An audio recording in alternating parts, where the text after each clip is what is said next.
McDonald's has entered a Minecraft movie universe, and Grimace, Birdie, and Hamburglar just spawned as new collectibles in the overworld.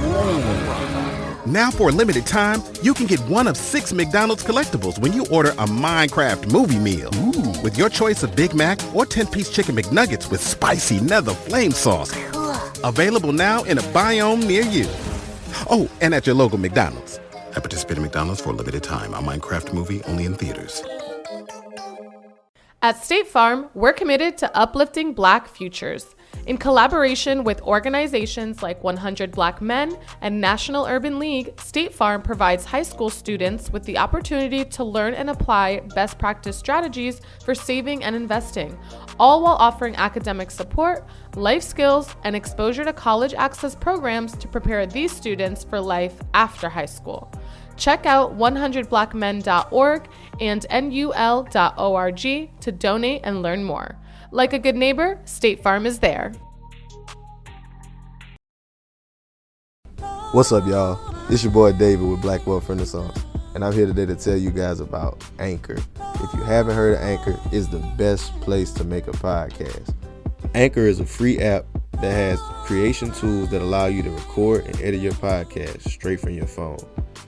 Anchor also distributes your podcast across all major platforms, including Apple Podcasts, Spotify, and many others.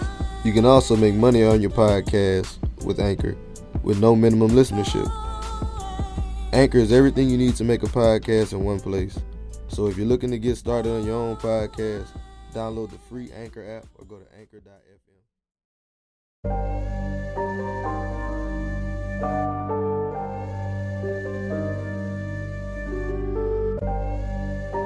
Do you know the rules of the game? Yeah. You know the rules of the game? I don't care what color. Can you make me 100 million? Let's talk money. Can you make me that? If you can't make me that, I don't want to talk to you. You shouldn't even be at this table. Hey, I got money on my mind. I'm just trying to get some dough. I ain't picking up my line unless it's money on the phone. Gotta get it on the daily. All I want is dubs. You know what I'm on.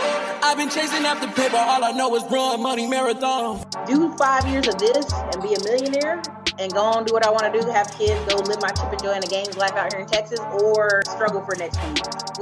The choice is yours. What's up, guys? Welcome to the Black Wealth Renaissance Podcast.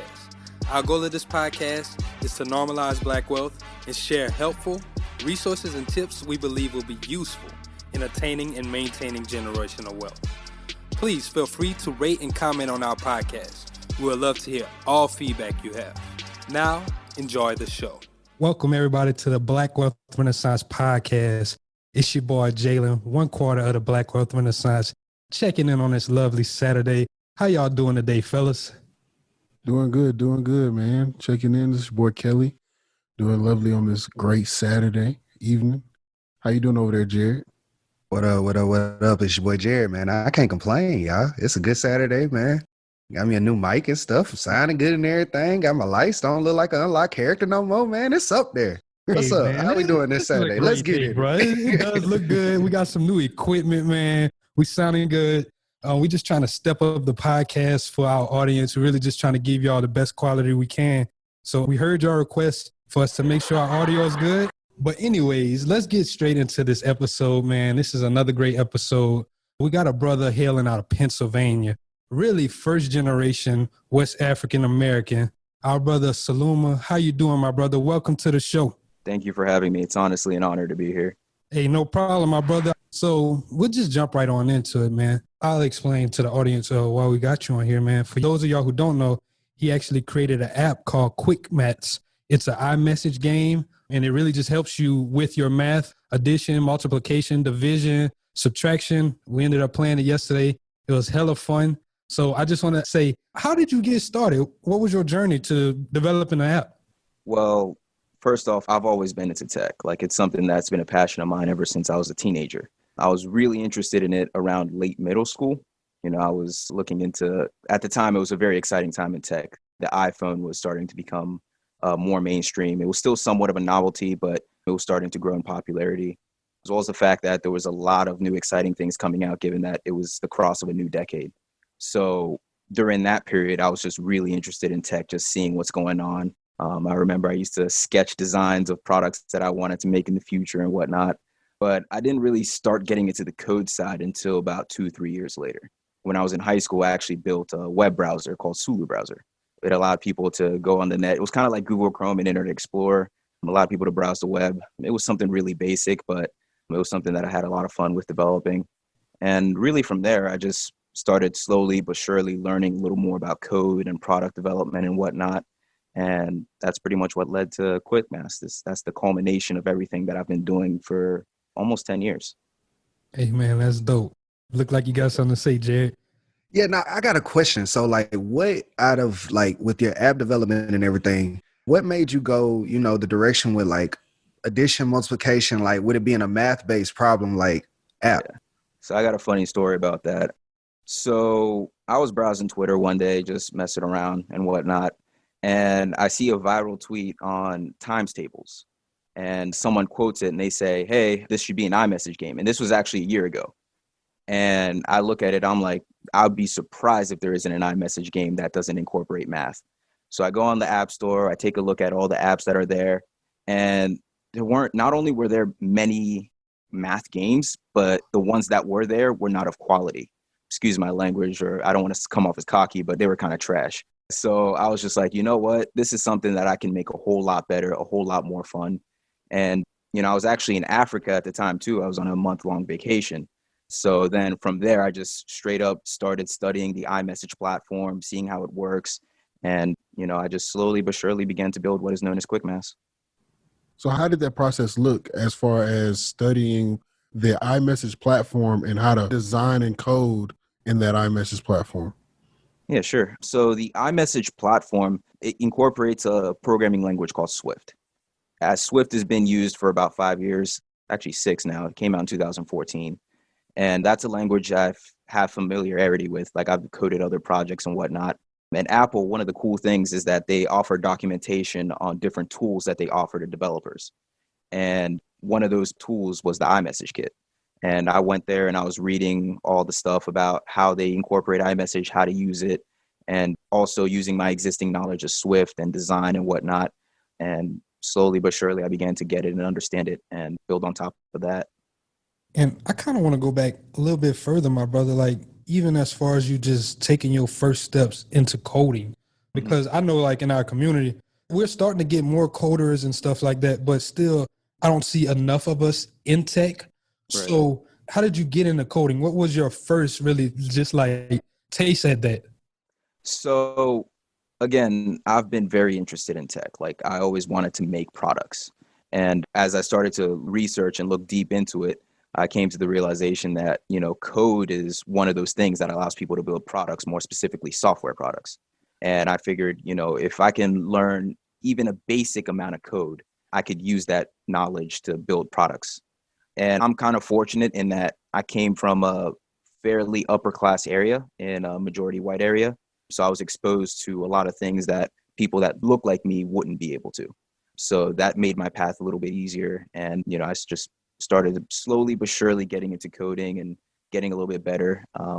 I'd be lying if I said I'm still a great developer now, but, it is something that I was slowly but surely getting better at. So I have a question with that. Like with that said, did you have to have like a whole team around you to create QuickMass, or like was that, mostly you? It was all me. That was all you?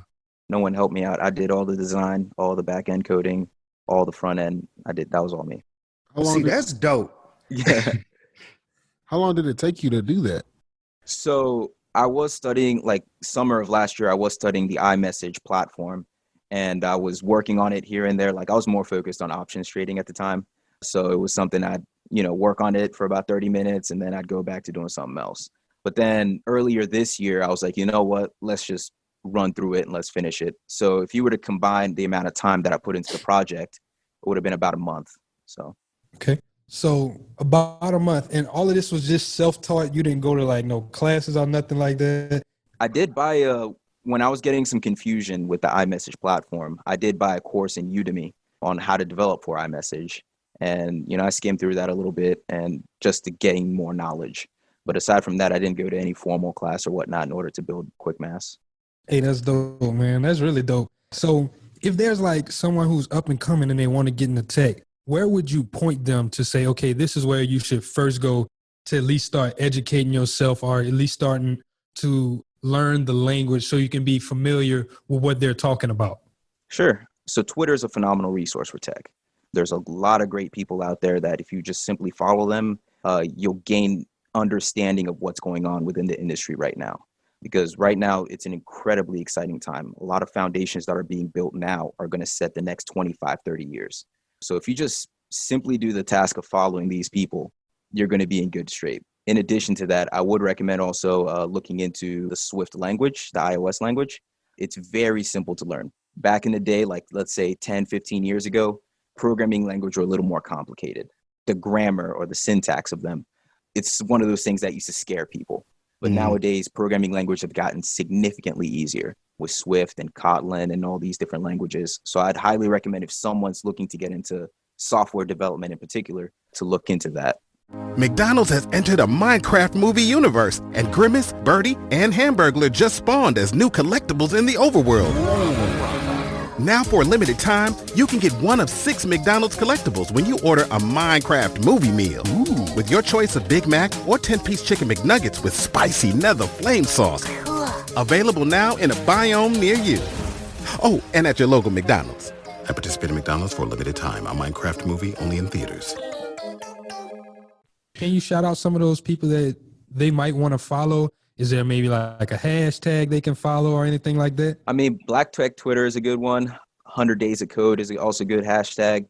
But specific people are mainly guys within the industry. So guys like, if you at Jason is a good one.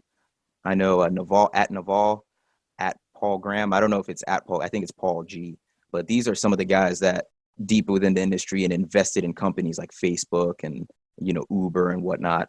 So following those guys, you gain a good idea of what's going on in the industry, and you for yourself can decide what lane you want to pursue, if that makes sense. Okay. So I was just going to ask a quick question. So for the people out there that are like thinking about it, might be interested in it, I wanted to ask about the monetization from like potentially an independent side, as well as like being able to go into a 9-to-5 with these types of skills. Like, what does that look like? Or are you very familiar with that? For sure. So I don't have any formal coding job at the moment. Ever since QuickMass blew up, I have been given offers to come work for them as an iOS developer. And, me personally, the monetization side, I kind of wanted to keep QuickMass independent. Like I didn't want it to clash with other companies or what they were trying to do. And the monetization side, it's not very difficult, to be honest with you.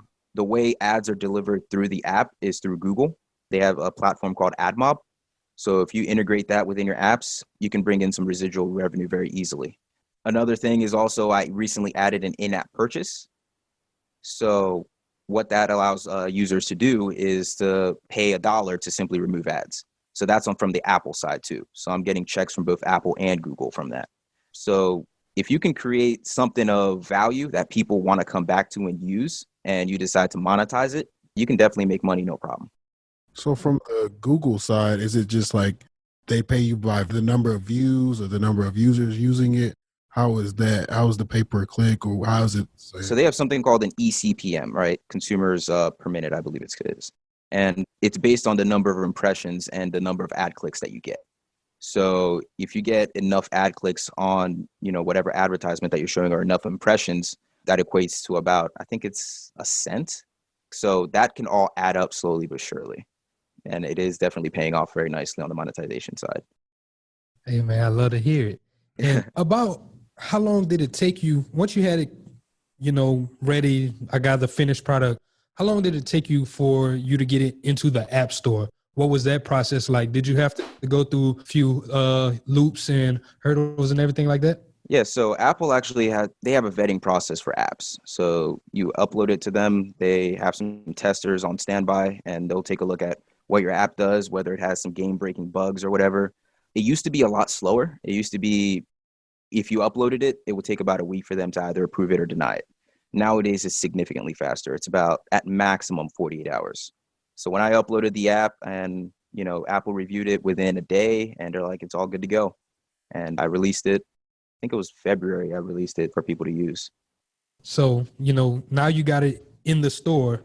What did it look like whenever you got in the store now? How did you market it? Did you just take off to Twitter and be like, hey, y'all created this dope app, y'all should check it out? Right. So When it first launched, it received lukewarm success in that I did go on Twitter. I was like, hey, I got this cool app. Go check it out.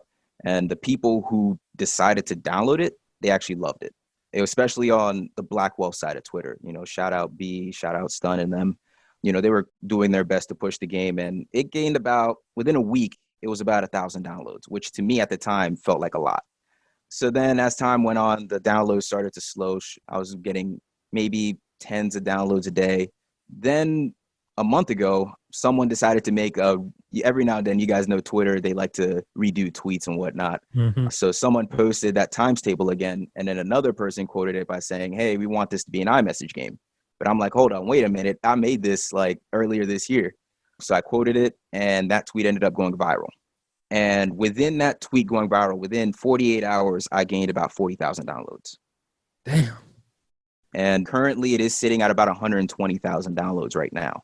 So it just blew up out of nowhere because I was getting ready to, close out that, like kind of work on other things and, not focus much on that app anymore. And then as soon as that happened, I'm like, all right, look, I need to get back to developing updates and whatnot. Hey, and that's dope. And that's really cool because it speaks to, like you said, you was about to just give up, wrap it up, but you got that little glimpse of hope, that little glimpse of light. And now you back at it. And now you're hit over 100K in downloads. Yeah, it's insane. In fact, that spike in downloads, it actually got the attention of Apple. And they contacted me and they say, hey, look, we want to actually feature this game on the App Store. And now when you go on the iMessage App Store, that's the first thing you see. Shout out to Nate. I think he's not on Twitter anymore, but shout out to Nate. He helped me with the design for that feature. But now because of that, I'm averaging about 2,000 downloads a day, which is pretty insane. That's dope. Man, I love to see a black man get paid. That's what I'm talking about. Let's go. So for those who want to learn exactly from step-by-step process, can you give a simple list of steps from beginning to end on how to release an app? For sure. First, I'm going to quote Steve Jobs on this. One of the things he says is that a lot of people think that an idea is 90% of the work, and then all they got to do for the 10% is just make that idea happen and then put it out there. With my experience of product development, that's not the case, because as you start working on an idea, you come to the realization that there are certain possibilities and there are certain things that you can and cannot do. And you start experimenting with something that you initially thought was a good idea, but it isn't. So after you come up with the idea and you start working on the app itself, I would highly recommend constantly testing, constantly asking people around you, hey, is this a good feature or a good idea? Does this work? Does this not work? And you yourself have to gauge whether something is of quality or not. Because at the end of the day, you are the person that has to be satisfied with whatever you put out there. So really it's idea, then a whole process, which takes up about 80% of the work. And then finally, another 10% being putting it out there and marketing and connecting with people to push the app out there. I just want to say, like, real quick, I think it's so dope that, like, as far as the software side and the development side, y'all can do so much of it yourselves. Like, you didn't need a team. You didn't have to have, like, any special, stuff set up. It was just, okay, cool. I got this knowledge and I can do this for myself. I can basically create an asset out of my brain. Right. The thing with app development is that, again, it kind of democratized making software because say 25, 30 years ago, you would have needed a whole team to make something like that or to make some sort of app. But nowadays with, the languages that are out there and the tool sets that are out there, you pretty much have the power of a whole team on your own. So when people are constantly coming up with app ideas and like, oh, I need to hire a developer or I need to get a whole bunch of designers and whatnot, you don't need to do that. Like you can do it yourself if you really wanted to. It's gotten a lot easier than it used to. And from what I see, it is only going to get easier, which is why it's important that our people actually get into this right away because it's imperative because it's gotten so much easier. The barrier of entry is really low now. It's a great time to get into tech. And I'm glad that you brought up the point of people testing certain ideas because a lot of times, like you said, we'll create this thing and we might think is the best idea in the world, right? But it's not solving a problem for anyone or it's not useful for anyone. Right. So with your app, did you go through that process or did you already kind of knew because you went from the Twitter market, that market research on Twitter of people wanting that times table type app? Right. So again, I took a look at some of the apps that were on the App Store because again, there were math games on there. And I was wondering, why didn't they blow up? Why weren't they popular? And it came down to it's a very simple reason. They weren't fun. Like, they weren't fun. They weren't appealing to look at. The interface was clunky. And I was like, you know what? This is something that, again, I could make a whole lot better. When I'm making a product, one of the things that I really put at the forefront is the user experience. I want the user to have a good time, and I don't want them to, feel that something is not of quality or there's a lot of bugs and crashes and whatnot. So I spend a lot of, like, almost an obsessive amount of time on the experience, on the interface, making sure everything looks nice. The animations are good. And also within the game itself, when I first made it, it was just like, all right, let's just make this times table game and have a basic timer and see how it works. I made that, and I saw the game was a little too easy. So I was like, people have all the time in the world to solve a problem. So of course they're going to be able to get it eventually. So I was like, what if I add a timer to the problem itself? So that was something that I added, and it changed the whole game dynamic, where it made it, now people are rushing to try to get problems correct. Like, even some of the most basic problems, people get struggling because of that problem timer. It stresses them out a little bit. Hey, no, that's a fact, bro. Yeah, Like, especially I when started people- playing the game. Yeah. What's that thing mixed up, man? You go Yeah, from you're like, what's 2 + 2? And then you got like 3 seconds to solve it. It's like, oh my God, I forget. Yeah, I felt so stupid. Oh yeah, no, I felt like I completely embarrassed my 3rd and 4th grade teachers. All the people that had me doing those timetables in class, like, I felt so bad. Yeah. So I think that challenge element is what added to the fun of it. So again, that goes back to process. If I just decided to come up with the idea and just do it as exactly as I envisioned it and put it out there, there's no way people would have found it as fun as it is now. But it took that process and experimentation to figure out, hey, I need to add these different things to make it more engaging, to make it more fun. So which is why I don't recommend going straight from idea straight to product, if that makes sense. That's a good tip. I got a question. That's fine. I want to know what's next for the app development purposes. Like, what are you going to do next as far as another app, or is it just that one app? It is definitely not just that one app. I have a lot of things that are significant. Like, the thing about QuickMass is that it surprised me that it blew up the way it did, because for me, it wasn't very complicated to make, right? Whereas I have a lot of projects in the pipeline that are, significantly more complicated that I'm definitely going to put out there eventually. I got some stuff working in social, augmented reality. There's a lot of different things that I'm going to put out there. If I could suggest something, and I think it'd be really cool to have an app where you can just go and really learn the coding side of developing an app. Like an app. I think that would be really cool for people to learn about. For sure. Actually, let me plug in a website that I really enjoy. It's Code Academy. So if you go on codeacademy.com, first they ask you, what do you want to do? Like, what's your lane? Do you want to do web development? Do you want to make apps? And they'll give you a set of lessons that you can do like every day in order to become a better coder, in order to make whatever you're trying to make. There's a ton of resources out there that are helping people to code. Like, even, kids in elementary school are starting to learn how to code. The hackathons. Yeah, exactly. So that's why I'm saying, like, our people really need to get on this train, because there's a lot going on in tech, a lot more advanced technologies that are being made. So if we can actually get on board and take advantage of these resources that are out there, we will actually have a say in what's going to happen with the technology that's going to shape our future. And I'm kind of glad that you touched on that, like this future wave, because I remember when we first got started, we kind of talked about this, like some of the tech that's coming out in the future, but we really didn't get a chance to really dive deep into it. Like with AI and some of the other things that'll be hitting the market in these next few years, I want you just to like let our people know, like, just because AI and automation is coming, that don't mean that we're going to be left out the picture if you know how to code, because these things, they're going to break. They're going to have things that goes wrong with them. You just need to know how to be the engineer to fix it. Exactly right. And I think that it's actually very important that we get into machine learning and artificial intelligence, because when you're building these artificial intelligence models, there is room for bias, right? So I don't know if you've been seeing recently, like a lot of cameras can detect a Black person walking and they'll automatically assume, oh, he might be a threat or whatnot. And that's due to the model. Wait, what? Yes, that's due to the model, because they might be walking a certain type of way or whatever, and the camera will detect and it's like, this guy might be a threat or whatever. So there's like, it's little things like that. In fact, something went viral on Twitter recently where they'd post a picture of, a white politician and a Black politician, mainly Mitch McConnell and Barack Obama, right?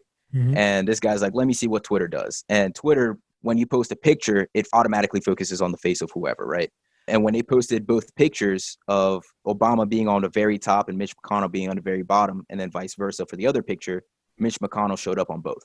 So it's those level of biases, you know, that's mainly because they may not have many people of diversity in those companies to say, hey, look, let's fix this model. Let's make sure that it doesn't do something like that. So that's why, again, it's incredibly important that we get into that to prevent these biases from the systems that are going to run our future, because if we're not in there, it can pose a real big danger over the long haul. That's crazy. I didn't even know that they had cameras like this. Oh man, the way he's walking, he's a threat. Yeah. Like, I mean, it's not as mainstream, but it is something that companies are working on and whatnot, mainly because security is a big thing in this country ever since 9/11 and whatnot. So companies are constantly trying to up the security of cameras and, you know, trying to figure out, you know, terrorism threats and whatnot. So again, it's important that we get in there to prevent those biases from being there.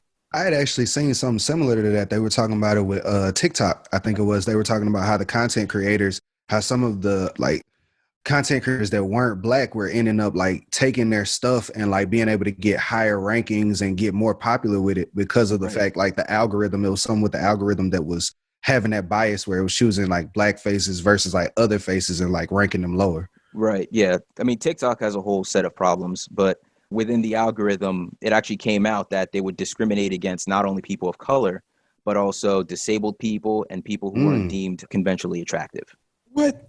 I didn't know that. Yeah. I didn't know that part now. I didn't know that either. That's crazy. So, you know, though, again, this is what's shaping our future. This is what people are using all the time.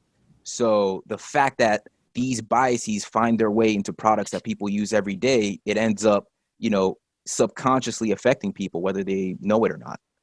The NBA playoffs are here, and I'm getting my best in on FanDuel. Talk to me, Chuck GPT. What do you know? All sorts of interesting stuff, even Charles Barkley's greatest fear. Hey, nobody needs to know that. New customers bet $5 and get $250 in bonus bets if you win. FanDuel, America's #1 sportsbook. 21 plus and present in Virginia. Must be first online real money wager. $5 deposit required. Bonus issued is non-withdrawable bonus bets that expires 7 days after receipt. Restrictions apply. See full terms at FanDuel.com/sportsbook. Gambling problem? Call 1-800-GAMBLER. So it's important that we get people of diversity to say, hey, look, you know, this is an error that's happening within our algorithm. Let's find a way to fix it. I do know that from a computational standpoint, you know, people of color is a little harder to detect and to read and whatnot. Just not because of racism or whatnot, just because of the tech. It's easier to read white faces than black faces. But at the same time, though, I think that the companies could do a whole lot better than what they're doing right now. Did you watch that movie on Netflix, The Social Dilemma? I watched a part of it. I didn't watch the whole thing. I ended up watching the whole thing, and that shit like blew my mind, bro. I was just like, wow.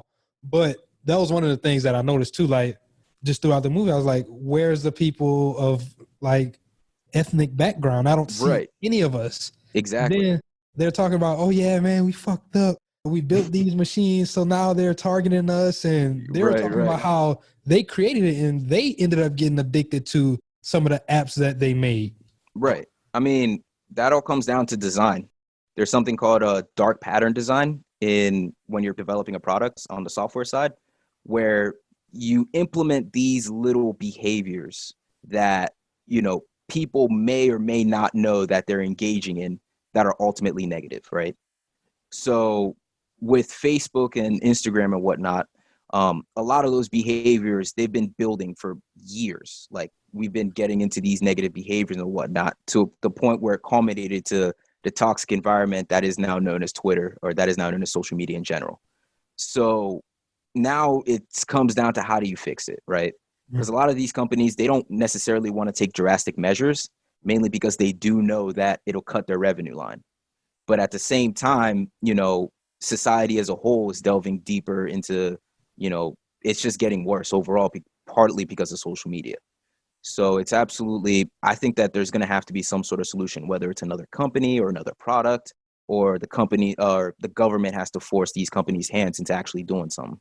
Yeah, I totally agree. I don't know, like you said, what it's going to come down to, maybe government regulation, but something where we really just protect, because my whole thing is I'm worried about like the kids that I see that are growing up on these phones. Like you said, they've developed these things over these years, but we at least know a life without these phones. We know what it was like prior to this. Right. A lot of these kids that's growing up, they don't know that. A lot of them, their parents are giving them these phones as pacifiers to make them shut up. And they don't realize what they're doing on these phones. Exactly. I'm actually going to refer to a lot of the tech company heads like Bill Gates and Steve Jobs and whatnot. They actually didn't let some of their kids use their products. I didn't know if you guys knew that. For example, when the iPad came out, some interviewer asked Steve Jobs, "Hey, how's your kids enjoying these things?" He's like, "Oh, we don't allow that level of technology in our house." Wow. Yeah. See, I did know that it was like one of the CEOs or one type of exec over at YouTube. It's just like, yeah, I don't let my kids on YouTube. I don't let them on YouTube Kids, Right. None of that. Yeah, like just giving, like I see it all the time. Like parents will be walking their kids around, the kid will be doing whatever on the iPad or whatnot. And, that's just not a healthy way for, at least me personally, from what I see, it's not a healthy way to start a child's development. You got to slowly build them into technology. But like you said, these kids, they grow up on that. This is what they know. I can also say that with these social media platforms and whatnot, it's actually been proven to have I'm sure you saw it on The Social Dilemma, negative mental effects on young children and young teens, because they're seeing all these people who are conventionally attractive and people who are doing, they're going on yachts and, they're doing all these amazing things. And they're like, why am I not doing that? And to an extent, it affects adults too, because they'll see people flexing on Instagram and think that, oh man, this person's having the time of their life, when in actuality, it's just a snapshot. Us who grew up before that era know that, Instagram and social media is just made to capture snapshots, not capture your whole life. But these kids, a lot of them don't know that. And they're starting to grow up with, insecurity issues, and, they start doubting themselves and whatnot, which is incredibly unfortunate. Yeah, I seen on social media the other day about somebody took a shopping center, well, just like a shopping center, and then they took out all the furniture and stuff out of it and made a place where you could go and take pictures like you're on a private jet, like you're on the beach, just a place where you can just go take pictures like you're acting like you're in these places. Yeah, I mean, me personally, I find Instagram to be one of the fakest social media platforms out there, because it's all about flexing. It's all about, capturing the best possible snapshots of your life. And to me personally, I think that system is not sustainable, for multiple reasons. One being that we're consuming content a lot faster, right? But the production of content on Instagram is slow, because you're taking the time to make it, you're filterizing it. You're trying to find a good caption. You're trying to find the best pictures and videos. But with 5G coming, everything is going to be so much more instantaneous. And the content, not only the content production is going to have to be faster, but people are just going to look at content a lot faster as well. And Instagram is just overall slow at that. So I don't know if it's going to survive once 5G comes along, which is a very bold prediction to say, but I'm already seeing a lot of hate and whatnot coming towards Instagram and that type of social media. That's interesting. That's very interesting. And with 5G, what's your thoughts on 5G? I know right now there's like a lot of negative connotation towards 5G and everything like that. What's your thoughts, and what do you actually know about the facts about 5G? Well, I do know that it's not going to give you cancer or corona. Like, I do know that for a fact. But what I also know, that it is leagues faster than what we have as internet. Like, think of the fastest internet you've ever used and multiply that by 5. Like, you can download a Blu-ray movie in less than a minute. Like damn. Red Dead Redemption would have been done quick. Right. So that level of speed is going to change a lot, and it's going to provide a lot of benefits for things like self-driving cars, for example, which one of the proposals is to have the self-driving cars communicate with one another. So having that level of speed will make that a lot faster, especially with driving, where a split-second decision can be life or death. Man, you're talking on something I want to get into that after you're done with this. Right. So with 5G, it's just going to change everything as we know. It's hard for me to predict exactly how it's going to go about in doing that, but I can say that level of speed, it's something we haven't seen before. And it's just, if the right developers get into it and utilize it the right way, it can provide a huge net benefit for society.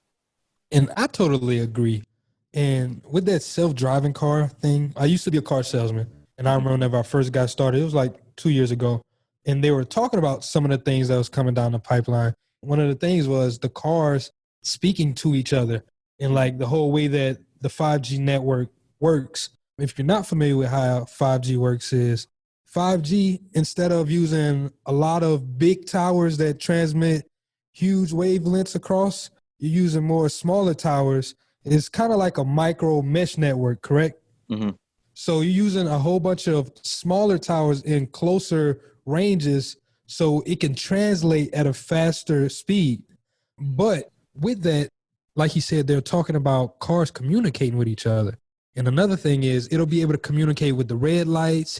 It'll also be able to communicate with, like he said, if a car in front of you is slowing down, your car will be able to say, okay, this car in front of me is slowing down too, or there's some congestion coming up ahead. We might take an alternate route, or we're going to have to start slowing down. And whenever they were telling me some of these things, I was just like, man, that's crazy. Yeah. I never thought like some of these things would be happening. But just to hear you say it, and I know even with like Elon Musk and Tesla, just some of the things that he's doing with that company is leaps and bounds. Crazy. Right. Yeah, it is insane. And again, this is part of the foundation that's being built. Like self-driving cars aren't here yet, but there certainly are being built. You know, AI and machine learning models, you know, a lot of them aren't as mainstream, but they are being built. And unfortunately, like I was saying earlier, there's not a lot of people of color or Black folks in that. And we're not being a part of that foundation building. Fortunately, I believe that there's time. You know, there's time for a lot of us to, whether it's to go to school or to teach ourselves or whatever the case may be, to do that in order to play that role in that foundation. Because these self-driving cars, you know, I don't know if you guys heard of the Internet of Things. That's where like the things in your home communicate with one another. You know, all these things are going to set the foundation for the next quarter decade. So it's important that we get into that. It's as fast. I keep saying it, but I can't stress how important it is. You know, you said something too with that I really want like people to understand, like with the education level, as far as the coding and getting into development jobs, just in general, like you can go to a coding camp, do something like what you said, where you can build a project, make like a quick maps, or make, you know, I don't want y'all to steal my boy idea, but make something different, you know what I'm saying? Yeah. And then from there, you can use that portfolio to get you a job. You don't have to go and get a 4-year degree or like a special certification or something like that. You can use that tech literal information and then the like your proof of concept or your proof of being able to do it, and then go get you a job. There's not many industries where you can do that and get like a good job. You know what I'm saying? A good, well-paying job. Yes, it's not uncommon to hear somebody who doesn't have a college degree in tech making 6 figures. You know, like there are people out there, they just get the certifications, or, you know, they train themselves, they build projects and a portfolio, like you said, and they'll give it to companies, and, you know, companies say, hey, look, we like what you're doing, we'll take you. And like you said, there's not a lot of fields that you can do that, which is why that's why I was saying the barrier of entry is the lowest it's ever been. Like anyone could really get into it if they decided to put in the time and the effort. I do know that there is a bit of a learning curve, because when people see code for the first time, you start getting scared. It's just like, oh, this is a foreign language to me. But it's like a language. Like most people studied Spanish in high school. Most people studied, you know, some sort of secondary language. It's kind of like that. You know, you build slowly but surely. Like whether you have to take, you know, buy a book or, you know, take a supplemental class, whatever the case may be. But it's not as difficult as it used to be. Like, I promise you that. And I think that window is like closing for that opportunity, to where it's like sooner or later, you know, maybe 5-10 years from now, Google or Apple or somebody's going to come out with a certification that like, you got to go through this to be, you know, certified or whatever as a good coder. Now is the time to hop in, like while you can still do it independently and all the rest of that. Absolutely. I mean, it's unfortunate what's happening with COVID, but one of the great things is that it's given people time, right? Facts. So a lot of people are, you know, locked up in their home, you know, with not much to do. So why not, you know, learn a programming language? You know, why not, you know, take a short little class? Like a lot of these classes are not very long. Sometimes they're, you know, 3-4 months. And from that, you can either take more classes to develop your knowledge, or you can start building something with what you gained. It's not as difficult as it used to be. Hey, and even with Google, a few months ago, they released some type of class, actually, right? Man, I forgot the article, but it's like a class that was geared to getting people who don't have a college degree, but they can still come and work at Google through taking some type of class that they're offering. And like, it's kind of like what Jared's saying, with this certification. And I was just like, I see that being disruptive for campuses in the future if more companies start saying, hey, you don't need to go to school. Just come over here, learn at our institute, and we can show you. Exactly right. I did see something about that. A lot of companies, again, with COVID, there's a lot of changes happening, one of which is remote work, right? So a lot of stuff happening within the tech workspace. It doesn't necessarily, you don't have to have a college degree. Again, you could do everything remotely now. You can study, once you studied and went through your certifications and whatnot, you can get a job at Google, but still stay in whatever state you're at. You don't have to go to the headquarters anymore. A lot of different companies, I know Spotify is switching to remote learning, or not remote learning, remote working, as well as I think Facebook's a part of it. Like, so many of these tech companies are now making the switch, which should have happened earlier, in my opinion. But, it is something that, again, anyone could do. The barrier of entry is low. Now's the time to get in. And one last thing on that education part, y'all, they understand you don't know coding. So like, if you're intimidated and like you're thinking about going on, like I mess with Code Academy. Like, I was happy you referred to that earlier. I tried it for like a month or two. I realized that coding wasn't for me, but yeah. At the same time, like I did understand the basics. Like, it walked me through it from beginning to end. I went from somebody that didn't know anything to being able to, now I could probably pull up a web page and kind of understand the structure. Would I be able to remake it? No, but like walking me through that, you know what I mean? Right. And it wasn't hard. Exactly. Like, I mean, it's simpler than ever before. So, there's so many resources out there. You can go on YouTube University and you can pull up something, that's more your speed. Like, you can find different learning styles. Like, you don't have to stick to just Code Academy, or you don't have to stick to just one YouTuber. You can find, an instructor that fits your learning style and then build on top of that. There's so many resources out there, and people want you to learn how to code because there's a huge demand out there for software developers and programmers in general. So if you build that skill set, you're almost guaranteed to find a job. And I cannot say that about many fields. Just look at it as the trades of the future. Right. Facts. Because it's like a vacuum right now. Like, everybody trying to teach people, like you said, when you were talking earlier with Swift, like they were trying to teach people, put the manual out there to help folks, more people use Swift because they want people to use it. Exactly. They put out the documentation. They even have something called Swift Playgrounds, which was it was kind of something where it was mainly for kids, but like anyone can use it to learn how to build on Swift. And, as time goes on, you get introduced to more advanced concepts and whatnot. So again, these companies, they want you to learn how to code. It benefits them as well as it benefits you. This episode is brought to you by LifeLock. It's tax season, and we're all a bit tired of numbers. But here's one you need to hear. $16.5 billion. That's how much the IRS flagged for possible identity fraud last year. Now here's a good number. 100 million. That's how many data points LifeLock monitors every second. If your identity is stolen, they'll fix it. Guaranteed. Save up to 40% your first year at LifeLock.com/podcast. Terms apply. Most definitely. So I kind of want to take a pivot from the coding and just the tech side. And I kind of want to go to your upbringing, being a first generation West African. So what was that like? Did you were born in the States, or did y'all move from West Africa? And I was born in the States. I was born in State College, Pennsylvania. My dad at the time, he was a graduate student. My mom was an undergrad. And my mom ended up leaving school to take care of me. And, it was pretty humble beginnings in that I'm very fortunate in that I was able to see my dad, like the move classes, the class mobility. We went from, being lower middle class to being middle class. And now we're currently upper middle class, and just seeing everything that he had to go through. But in regards to my personal upbringing as a kid, it was interesting because I went to school. I started school in a variety of different places, right? So I started school in the Bronx. Then my dad left to do some research and study in Africa for a little bit. So I went to school there for a couple years. Then I came back to the States, and then I was back in State College, which is mostly a suburb. And then we moved finally to Elizabethtown, Pennsylvania, which I'm currently at. So most of my life has been around white folk, and around upper middle class people. So as a first generation African American, it becomes tough because, for one, you're trying to figure your identity out. You're trying to figure out yourself out, but there's not many people around you like you.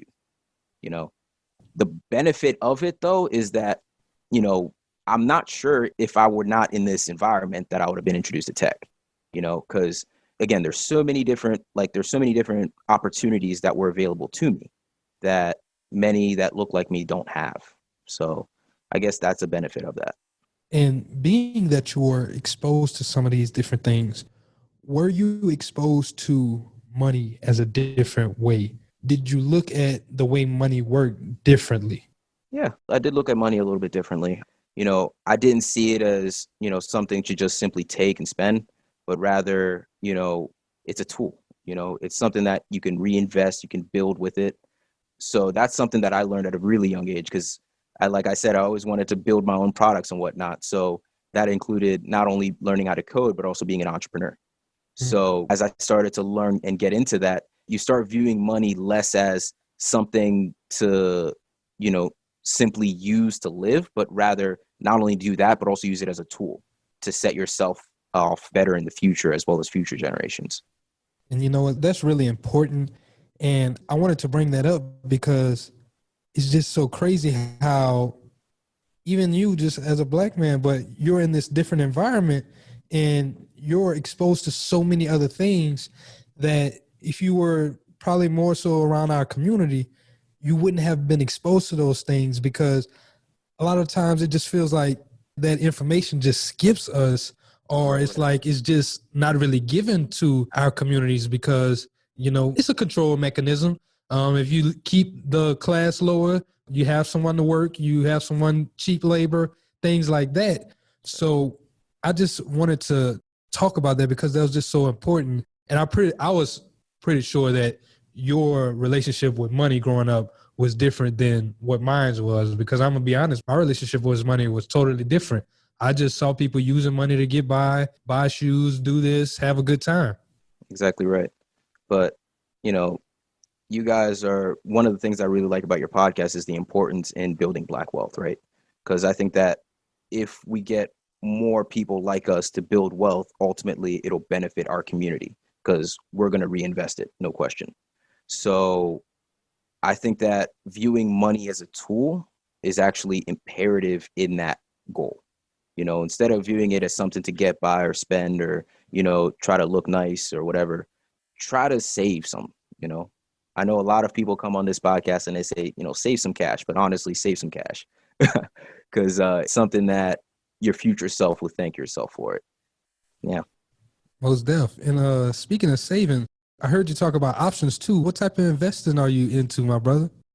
Yes, I'm part of a Discord group. I can't disclose the name because they want to be secretive at the moment. But it's all good. But we use different algorithms that have been trained across 10 to 20 years in order to figure out different plays and whatnot.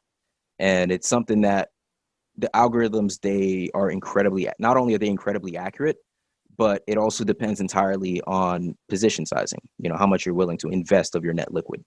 So rather than putting, you know, all your cash in this one play, thinking it's going to make you a millionaire, you're like, all right, I'm going to put, you know, 2% in this options play. I'm going to put 5% in this options play. And the maximum limit that I set for myself is 20%. You know, I don't touch the other 80% of my net liquid. And slowly but surely you begin to see, you know, a large amount of returns. You know, within a year, you can get, at least from the system that we're using, you can get 50 to 60% returns like nothing. God damn. Yeah. You said it's an algorithm? Yeah, it's an algorithm. The dude who's in charge of that Discord is incredibly smart. Yeah, that's cool. So, yeah, we've been using that, and it's fun. So every now and then, it is an emotional roller coaster, but it is fun overall. Most def. Jared, Kelly, y'all got anything else, my brothers? Nah, that was it for me. I think I asked all the questions I had to ask. That was a lot of good information. I'm just really happy you came on and shared that with all the audience and everything. And I really hope somebody out there just takes what you said and takes action on it. Like, really listens to it and, you know, understands. Because I wish I had understood that same thing, like coming up, or understand like about tech and like about the different opportunities that were going to be available in tech and all the different ways that you can flip it. Because like you can take that information and you can learn how to code, you can learn how to make websites, you can learn how to make algorithms, like what y'all doing with that type of stuff. Like you can take that information and learn how to do all types of things. So really, somebody please listen to this man. Yeah, once you learn how to code, it opens so many different doors. Like, I can't stress how important it is to do so. there's so many resources out there. If people want any questions, they can reach out to me on Twitter. Like, I'm constantly in my DMs, answering questions that people send me or whatnot. But if anyone has any questions, feel free to hit me up. I'll share some resources. I'll share my experiences and whatnot. But now's the time to get in. Most definitely. So look, before we get up out of here, we'll pivot to our last section, my brother. What's on your timeline? So I just want to ask you, what's on your timeline? Anything that you saw, funny, serious, anything?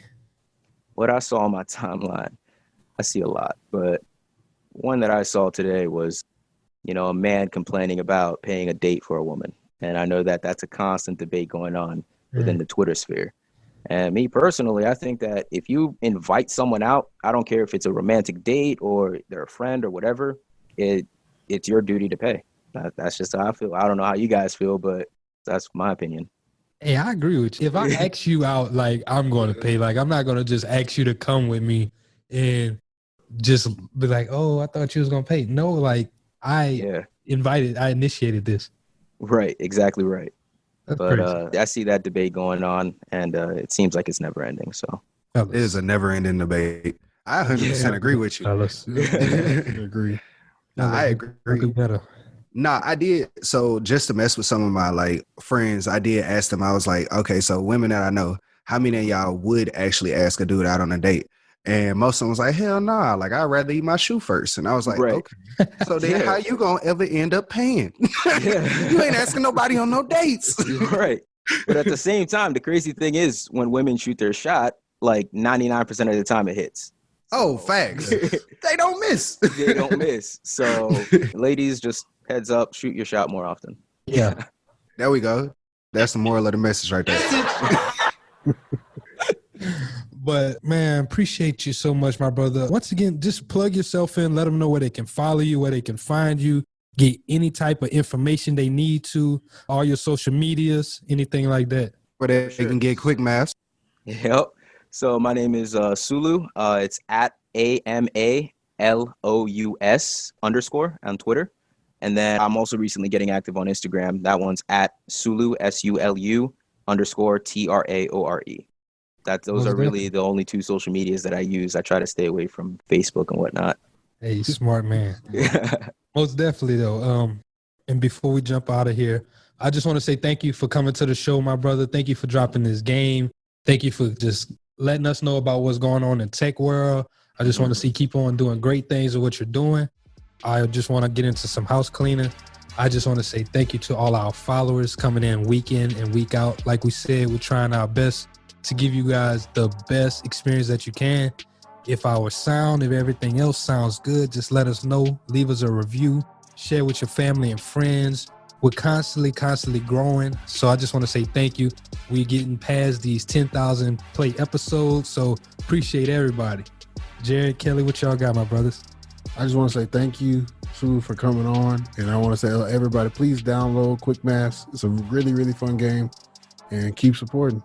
And if y'all want to get bust up, y'all DM me and I'll send y'all my number so we can run around. I honestly wanted to say thank you for having me on here. This is actually my first podcast ever. So I was a little bit nervous, but, I tried my best to spread as much information as I can. And hopefully someone out there listening will, take that information and, make the world a better place through tech. Amen. Once again, thank you, my brother. Definitely won't be the last. We're going to have to get you back on here, man. But for everybody, this is Black Wealth Renaissance signing out. Peace. I got money on my mind. I'm just trying to get some dough. I ain't picking up my line unless it's money on the phone. Gotta get it on the daily. All I want is dubs. You know what I'm on. I've been chasing after paper. All I know is run money marathon.